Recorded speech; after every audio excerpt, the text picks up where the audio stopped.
Salve povo, aqui é o Zelota com mais um vídeo especial da nossa meta de inscritos, porque eu pedi e vocês se inscreveram e nós chegamos aos 1850 inscritos. Muito obrigado a todos que se inscreveram aqui no canal. E no vídeo de hoje eu trago para vocês a história do Mitrídates Sexto do Ponto. Ele que foi um dos grandes reis que enfrentaram os romanos. Ele bateu de frente ali com 3 grandes generais romanos. Tentou conquistar o Bósforo, a Anatólia, enfim, na época da Roma República, e teve muita batalha nas guerras mitridáticas que vamos ver aqui no canal.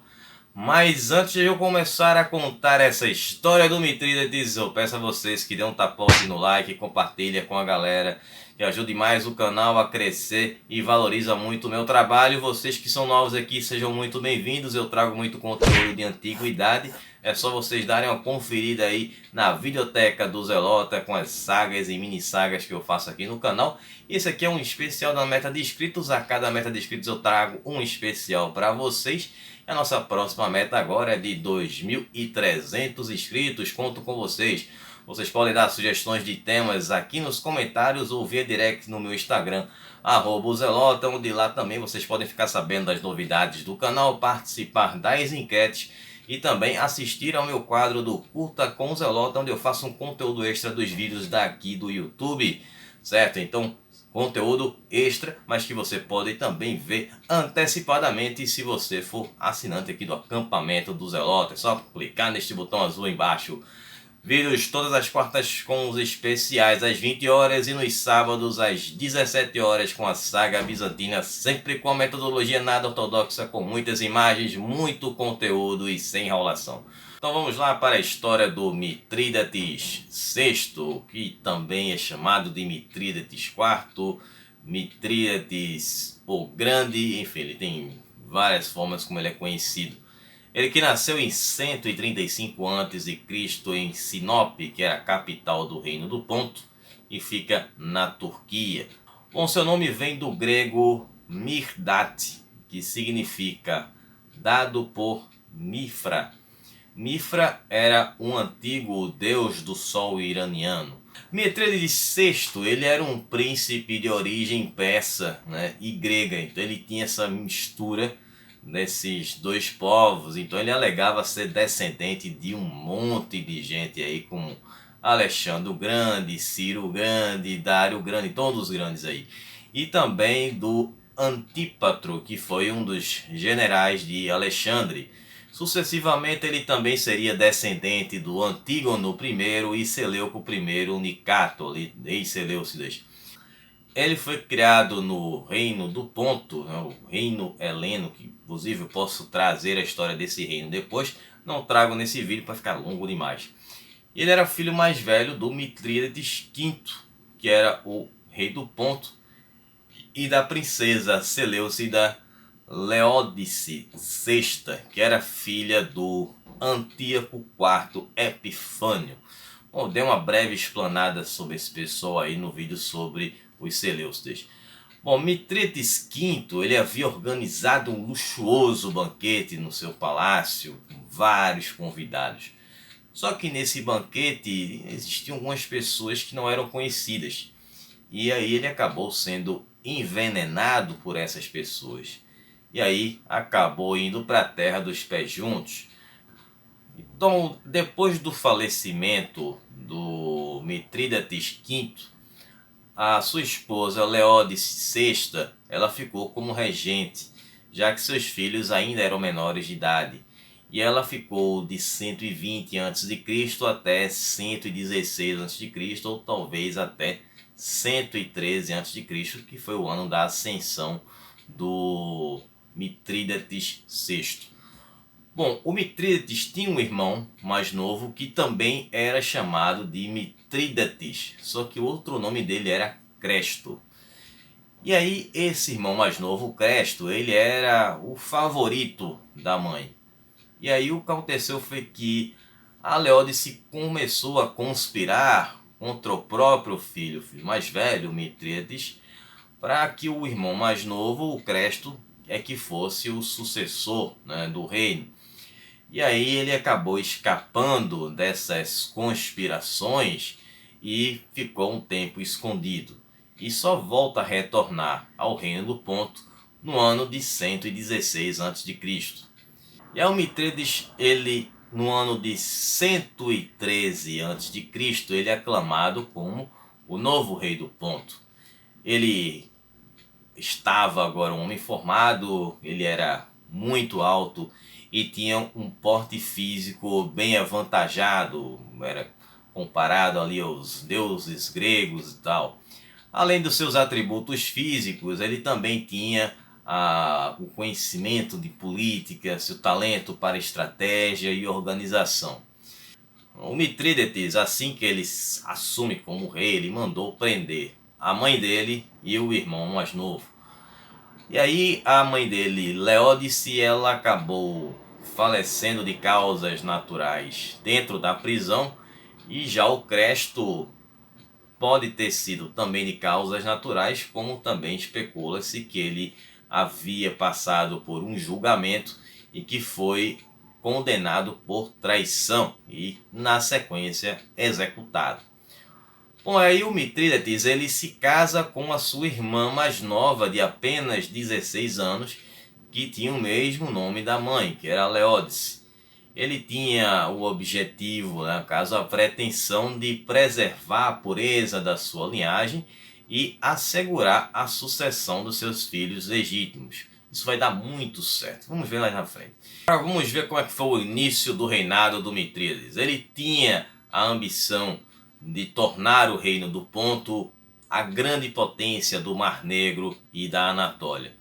Primeiro ele conquistou a Cólquida, que era um reino independente que ficava no leste do Mar Negro. A Cólquida é a atual Geórgia. Depois ele lutou pela supremacia da estepe pôntica, estepe do Ponto, que era dominada pelos citas. Vocês sabem, os citas viviam ali nos planaltos iranianos e tal, que eram liderados na época pelo rei Palacos.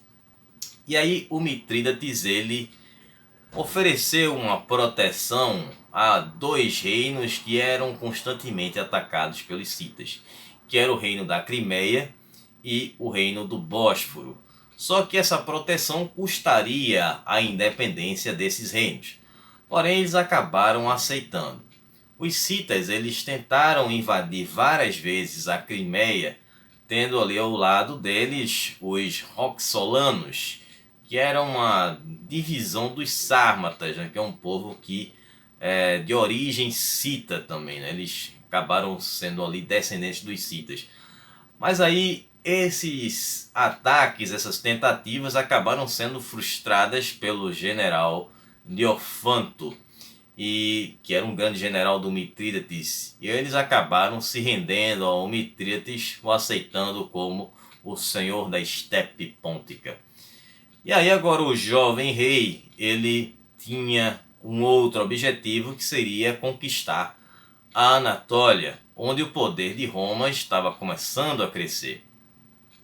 Então ele pretendia dividir a Plafagônia e a Galácia com o rei da Bitínia, que se chamava Nicomedes III. Aconteceu que as duas regiões foram conquistadas e divididas. As regiões foram divididas entre os dois reinos, o reino do Ponto e da Bitínia. Porém, Mitrídates, ele percebeu que o seu sócio, vamos assim, Nicomedes, ele estava flertando para o lado dos romanos, que tinham também interesses ali na Anatólia, e os romanos queriam conquistar a Anatólia. E aí o Mitrídates começou a se desentender com o Nicomedes por conta disso, e aí os dois entraram em guerra.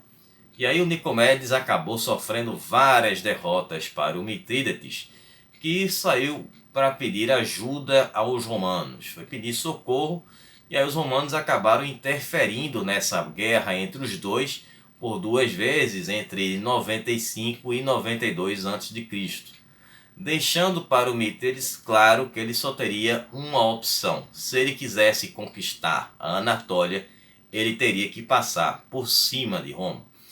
O que era tudo o que ele queria ouvir. ele tinha esse sentimento anti-romano e ele queria expulsar os romanos da Ásia Menor.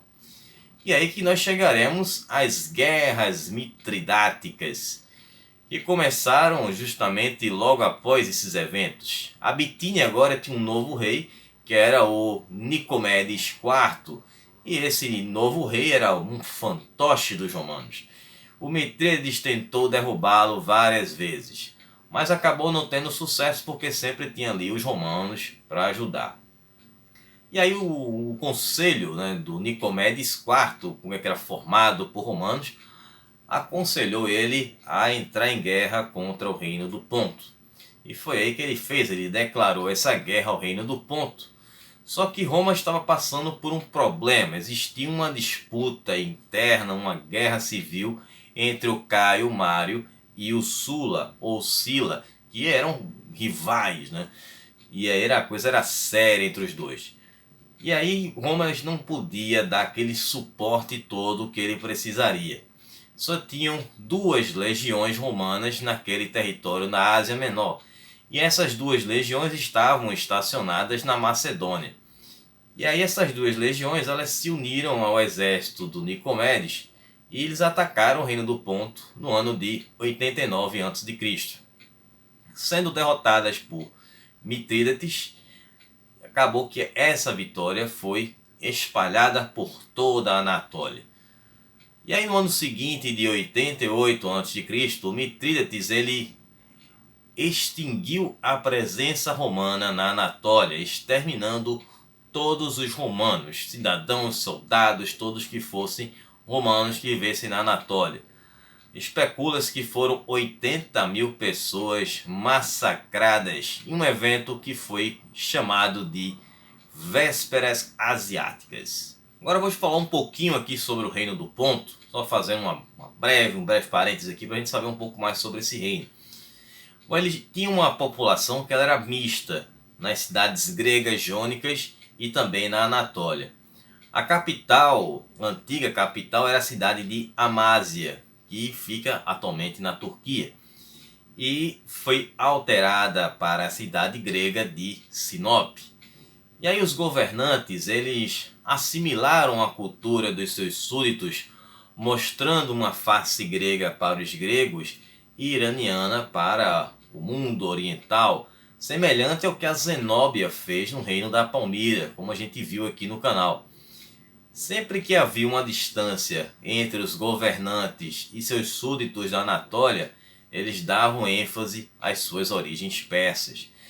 E aí o Mitrídates ele se apresenta como aquele salvador da Grécia contra o domínio romano, que a gente falou sobre isso, né? Que existia uma profecia que acreditava-se que esse salvador teria sido o Aníbal, que enfrentou os romanos nas guerras púnicas e que foi parar por lá depois disso aí. E aí o Mitrídates ele conseguiu a admiração das cidades gregas, incluindo Atenas, que desertaram para o lado dele e deram as boas-vindas em toda a Grécia continental. Inclusive o apoio do rei da Armênia, que era o Tigranes o Grande, que acabou fazendo uma aliança com o Mitrídates, casando-se com a filha dele, que chamava-se Cleópatra do Ponto. E fizeram toda essa união para a guerra que estava por vir. E os romanos se organizaram para forçar Mitrídates a deixar a Grécia, que foi na primeira guerra mitridática, que foi de 88 a 84 a.C. O general Sila, ou Sula, como eu já mencionei aqui, ele foi o responsável, né, por essa batalha. Inclusive teve uma disputa entre ele e o Caio Mário para quem iria liderar o exército romano nesta batalha contra o Mitrídates. Acabou que ele foi escolhido pelo Senado, foi para essa batalha, e aí ele conseguiu várias vitórias contra o Mitrídates. O Caio Mário tinha sido exilado de Roma, mas aí teve um apoio de uma outra parte do Senado e ele acabou retornando para Roma. E com isso, o Sila ficou sabendo do retorno do Caio Mário e que ele havia sido intitulado como cônsul, e acabou forçando ele a voltar para Roma e abandonar aquela guerra. Então ele fez um acordo de paz às pressas, que ficou conhecida como a Paz de Dárdanos ou o Tratado de Dárdanos. E aí ele retorna para Roma e deixa um outro general no comando, que era o Lúcio Licínio Murena, no comando dessas tropas da Anatólia.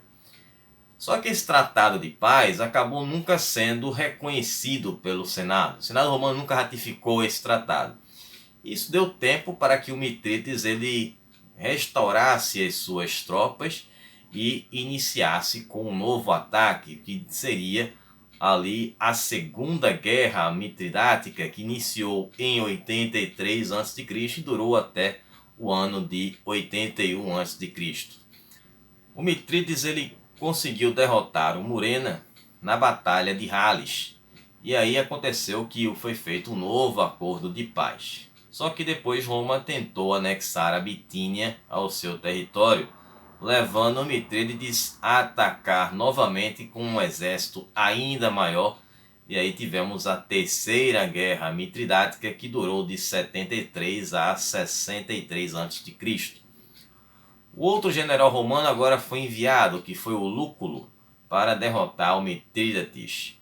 E os romanos venceram as forças do Ponto na Batalha de Cabira em 72 a.C. O Mitrídates acabou se exilando, ou fugiu no caso, para a Armênia, para ficar ali com o seu genro e aliado Tigranes o Grande, que ficou segurando as tropas romanas enquanto o Mitrídates VI retornava para o reino do Ponto. Enquanto Lúculo estava ocupado lutando contra os armênios, o Mitrídates ele fez o seu caminho de retorno para o reino do Ponto. Só que no caminho ele deu de cara com 4 legiões romanas lideradas por Valério Striários. E foi uma batalha feroz e 7.000 romanos foram enviados para o mundo além vida na Batalha de Zela no ano de 67 a.C. Só que depois de um tempo, Mitrídates já estava ficando velho e cansado. E aí chega um novo general romano com todo o gás e muito conhecido por todos vocês que assistem o canal, que é o lendário Pompeu Magno, que no ano de 63 a.C. derrotou Mitrídates na Batalha de Lico. E aí o Mitrídates ele conseguiu fugir com um pequeno exército e ele foi para a Cólquida. De lá ele atravessou as montanhas do Cáucaso, chegando até a Crimeia. Ele planejava se reerguer contra os romanos e ele pediu ajuda do seu filho mais velho, que era o Machares, que era o vice-rei do Bósforo, o Bósforo Cimério, que era o antigo reino dos Cimérios, a Ciméria, que se negou a ajudá-lo. E aí Mitrídates ele mandou que dessem um fim no filho dele e ele acabou se tornando o novo rei do Bósforo. E aí ele ordenou um recrutamento para um novo ataque em 63 a.C. Porém ele tinha um outro filho, que era o Farnácios II do Ponto, que acabou se rebelando contra o seu próprio pai e reuniu os apoiadores do Machares mais alguns romanos. E aí o Mitrídates se retirou para Ponte Capel, na Crimeia, onde lá ele tentou tirar a própria vida com veneno e, não conseguindo, ele tentou com uma espada. Com as mãos cansadas, velhas, ele não teve força. E aí ele pediu ajuda do seu guarda-costa gaulês para fazer o serviço. Segundo as fontes romanas, dizem que ele acabou sendo executado por espadas e lanças dos apoiadores do seu filho Farnácios II. No fim das contas, pelo menos uma coisa é convergente nas versões dos dois lados, é de que o Pompeu Magno ele enterrou Mitrídates nas catacumbas dos seus ancestrais em Amásia, que era a antiga capital do Ponto. Pompeu era realmente um cara muito honrado, né? Eu particularmente estou achando ele um cara bem mais legal do que o Júlio César. Mas enfim, eu espero que vocês tenham gostado, que vocês tenham entendido. Estarei trazendo amanhã o Curta com Zelota lá no IGTV. Eu vou falar por que o Mitrídates não conseguiu obter sucesso tomando veneno. Essa história é bem interessante. Mas se você for assinante, você já pode assistir agora mesmo aqui no Acampamento Zelota. Na sexta-feira teremos a enquete do nosso especial de 1.900 inscritos e na sexta-feira, né? E no sábado teremos aí a nossa saga bizantina e vamos saber como foi o reinado do Romano II. Vai ter muita história aí por trás, hein? Então a gente se vê lá no próximo sábado. Um abraço do Zelota, sábado às 17 horas. Falou, pessoal!